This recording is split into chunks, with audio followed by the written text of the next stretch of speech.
कोट्यावधी रुपये खर्च करून अमरावती महानगरपालिकेने अमरावती शहरातील मुख्य ठिकाणी जे आहे ते अत्याधुनिक स्वच्छतागृह उभारले आहे। परंतु स्वच्छतागृहाची दुरावस्था जर आपण पाहतो अत्यंत बिकट झालेली आहेत। अनेक ठिकाणचे स्वच्छतागृह तर सुरूच झाले नाहीत। अमरावतीच्या वेलकम पॉइंट परिसरामध्ये जर आपण पाहिलं तर स्वच्छतागृह उभारलेले आहे ते देखील धुडकात पडलेले आहे। दुसरीकडे जिल्हाधिकारी कार्यालय परिसरामध्ये असलेले जे आहे ते संपूर्ण स्वच्छतागृह जे आहे ते खराब झालेले आहेत। कोट्यावधी रुपये जे आहे ते यावर संपूर्ण अमरावती महानगरपालिकेने खर्च केलेले आहे। परंतु सुरू होण्यापूर्वीच अशा पद्धतीचं अत्यंत निकृष्ट दर्जाचं काम या ठिकाणी कंत्राटदारांच्या माध्यमातून देखील केल्याचं पाहायला मिळते। स्टाईल या ठिकाणच्या संपूर्ण उखडलेले आहे। दुसरीकडे अशा पद्धतीने या ठिकाणी गवत वाढलेलं आहे।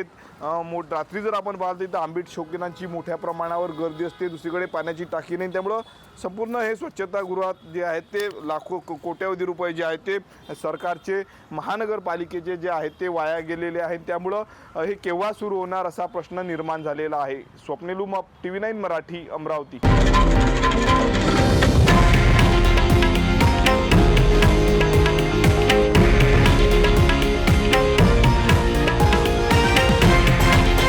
हे आहे देशातील नंबर 1 न्यूज नेटवर्क आणि आपण पाहत आहात TV9 मराठी, एकमेव।